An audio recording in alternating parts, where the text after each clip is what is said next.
We're very excited to see what was her journey and what we can learn from it. So, hi Rupal, thank you so much. Hello ma'am, thank you so much for inviting me here.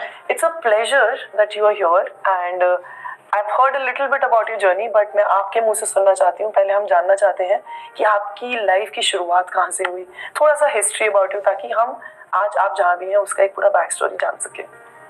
Ma'am, I'm from Bagpat district of Uttar Pradesh. I've done my schooling till class 10th from Bagpat district only, and then after that 11th and 12th from Pilani, Rajasthan. Wow. And then I've done my graduation from Delhi University in mathematics honors. So after that I've been preparing for this examination. So it's been 4 years and it was my 4th attempt this time. Wow, 4th attempt. Yes. और क्या मैं जान सकती हूँ why UPSC? कब आपको पहली बार महसूस हुआ yes, this is something I want to do? Because it's not an easy field. Ma'am, when I was in 2nd year of my college. Wow. So उस time पे I got to know about this examination. I mean, before that I was not aware about this exam.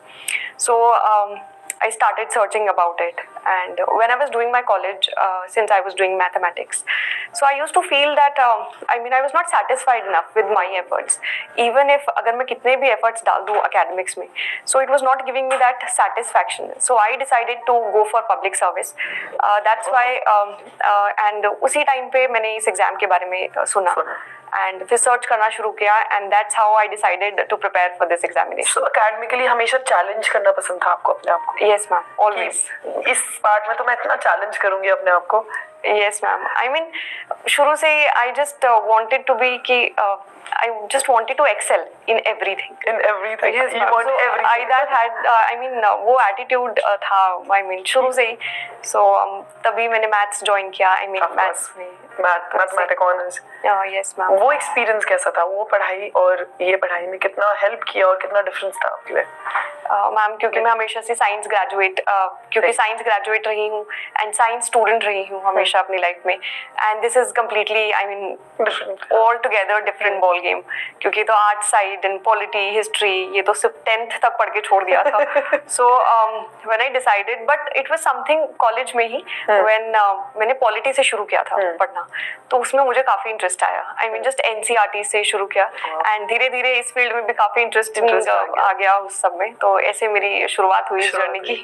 सो आपने बताया कि आपने 4 attempts लिए. मैं जानना चाहती हूँ आपके सारे अटेम्प्ट्स के फेलियर्स और आपने क्या लर्न किया उस फेलियर्स से और आपका क्या एक्सपीरियंस था थ्रू आउट? यस मैम, जैसे मेरा 4th अटेम्प्ट था इस बार.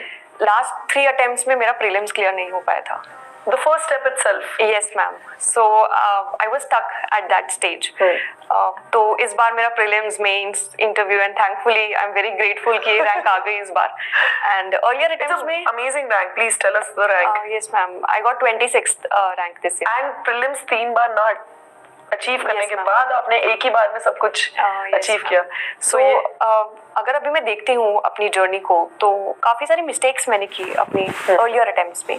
जैसे नंबर 1 मिस्टेक जो मैं हमेशा आई मीन अभी बताती हूँ, दैट मैं क्वेश्चंस बड़े कम अटेम्प्ट करती थी इनिशियली. फर्स्ट अटेम्प्ट जो था मेरा, वो तो मेरा ऐसा था कि ठीक है देख लेते हैं. I was not prepared at all. मैंने जस्ट लक्ष्मीकांत की थी एंड उसके अलावा कुछ भी नहीं किया था, एंड जस्ट देखने के चक्कर में I wasted my first attempt. Second attempt में I just attempted 71 questions.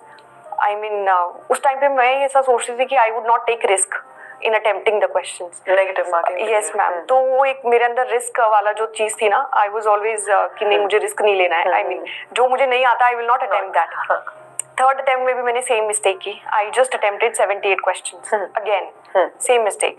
And then after third attempt I was like कि मैं क्या मिस्टेक कर रही हूँ.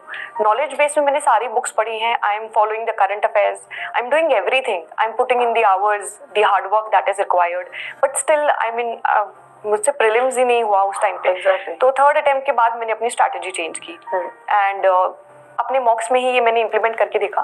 तो जब भी मैं 90+ क्वेश्चंस अटेम्प्ट करती थी, मेरे जो मार्क्स होते थे वो मैक्सिमाइज रेंज में आते थे हमेशा. सो इस साल भी जब प्रीलिम्स देखा, सो पैटर्न चेंज था. आई मीन शुरू के 2 मिनट में ही पता चल गया था कि पैटर्न चेंज है इस बार. सो आई डिसाइडेड उस टाइम पे कि मुझे ज़्यादा से ज़्यादा क्वेश्चन अटेम्प्ट करने. एंड तो मैंने 94 क्वेश्चन अटेम्प्ट किए. एंड इसी वजह से मेरी जो प्रीलिम्स की कट ऑफ है वो आई थिंक 23 मार्क्स ज़्यादा है इस बार प्रीलिम्स में जो है कट ऑफ से. सो तो फर्स्ट मिस्टेक तो यही थी कि मैं नंबर ऑफ अटेम्प्ट्स बड़े कम करती थी। सेकंड मिस्टेक मैम ये भी थी मेरी कि मैंने जो PYQs हैं वो एनालाइज नहीं किए थे अच्छे से। आई वाज लाइक कि ठीक है क्वेश्चन देख लिया, आंसर देख लिया उस चीज़ का, बट जब वो एनालिसिस की बात आती है, वो जो डीप में जाके एनालिसिस करना पड़ता है, जो मुझे फोर्थ अटेम्प्ट में रियलाइज हुआ। एंड देन मैम जब आप एनालाइज करते हैं ना इतने डीप में जाके, तो आपको समझ आना शुरू होता है कि स्टेटमेंट कैसे फ्रेम होती है या what is the mindset of the examiner जब वो स्टेटमेंट फ्रेम कर। तो ये चीज़ें मुझे फोर्थ अटेम्प्ट में पता चली एंड इसीलिए मैंने अपनी स्ट्रैटेजी चेंज की, मॉक्स में इंप्लीमेंट करके देखा एंड थैंकफुली इस साल हो गया मेरा। साल सब कुछ हो गया और इतनी बढ़िया रैंक के साथ। Yes ma'am. What a beautiful feeling, I am sure. मेरे को एक्चुअली ये सवाल यूजुअली हम बिल्कुल आखिर में करते हैं, बट आपकी जर्नी के लिए मुझे ये सवाल अभी करने का मन है। जब रिजल्ट आया तो क्या रिएक्शन था सबका, कैसा रिएक्शन था? What did everybody say? What was your, tell me everything, like minute details as well. Yes ma'am. तो इट वॉज लाइक कि 2-3 दिन पहले से ही स्पेकुलेशंस थे कि पहले तो 12th को आएगा रिजल्ट, तो पूरा दिन 12th को वेट किया, 15th को आएगा, 15th को वेट किया, लेकिन स्टिल तो 16th को तो एवरीबडी वाज लाइक कि नहीं इस दिन तो पक्का आ जाना है 12-1 बजे तक। So I was waiting for the result. Then 1 o'clock जब था तो मैंने अपना फोन साइड में रख दिया। आई वाज लाइक कि I am done with waiting for the result, कि जब आएगा आ जाएगा मेरे आ जाएगा। हाँ जी। तो फिर आधे घंटे बाद जब मैंने फोन दोबारा उठाया तो पता चला रिजल्ट आ गया। एंड देन मेरे फ्रेंड्स का मैसेजेस आ रखे थे उस टाइम पे दैट यू गॉट थ्रू। सो मुझे उस टाइम पे रैंक नहीं पता थी अपनी, तो मैंने रिजल्ट PDF चेक की बड़ी ऐसे करेज के साथ। सो नाम पता चला कि 26th रैंक है। So everybody was so happy and I was even उस मोमेंट पे देयर इज दिस हैप्पीनेस कि आपका इतने साल का एफर्ट्स कि ठीक है आपका आई मीन रिजल्ट आ गया है। बट मैम उसके बाद में यू आर मोर सैटिस्फाइड कि ठीक है, I mean you are more relieved कि अब मेहनत करना है। यस मैम, कि अब वो चीजें दोबारा नहीं करनी है, you are done with this cycle, you are out of this cycle. And जो वो फीलिंग होती है ना, it's like it's not comparable. Yes ma'am. तो दिन सबके कॉल्स आने शुरू हुए एंड तो आई मीन 1-2 दिन तो मुझे यस मैम प्रोसेस करने में लगा कि ये रैंक आई है, बिकॉज शुरू के 3 अटेम्प्ट में मेरे फर्स्ट स्टेज नहीं हुआ था। Exactly. And then you feel like कि ठीक है ये रैंक आ गई। तो 1-2 दिन तो मैं अपना नाम बार-बार सर्च करी थी कि ठीक है प्रीलिम्स में क्लियर ना करना और उसके बाद एक ही बार में तीनों चीजें क्लियर कर देना, क्योंकि प्रीलिम्स में मेरी स्ट्रैटेजी गलत थी। And ma'am I believe that अभी I am out of this cycle, so I feel and experience भी 4 years का है that there is a way out of this exam. I mean, there is a way to clear this exam. And so thankfully वो strategy आपने figure out कर ली। Yes, आप ये बोलना चाह रहे हो? Yes ma'am, to a certain extent. To a certain extent. UPSC में सब कुछ unpredictable है। It's very uncertain. Even अगर मैं इसी strategy के साथ दोबारा दूँ, so you are never sure कि ये होगा नहीं होगा। But there is a way आपको अपनी गलतियों से समझ आ जाता है कि ठीक है ये तो चीज एटलीस्ट नहीं करनी है। दूसरी चीज जो है वो कर सकते हैं, नहीं कर सकते हैं, बट ये चीज तो नहीं करनी है इस एग्जाम को क्लियर करने के लिए। True. सबसे पहले we'll go to prelims, जो कि आपने 3 अटेम्प्ट्स दिए हैं, तो हमें तो और इन्फॉर्मेशन होगी आपकी तरफ से। प्रीलिम्स में आता है GS। उस सब्जेक्ट के लिए आपने कैसे प्रिपेयर किया, व्हाट बुक्स यू रेफर्ड, और आपको क्या लगता है आपकी क्या कमी रह गई थी तीनों उसमें? मैम इस एग्जाम को क्लियर करने के लिए specially for the prelims I think आपको अपने जो सोर्सेज हैं, आप जो बुक्स रेफर कर रहे हैं वो बहुत ही लिमिटेड रखने पड़ते हैं। क्योंकि इट इज़ वेरी इंपॉर्टेंट कि आप एक चीज़ पढ़ें लेकिन उसको बार बार पढ़ें।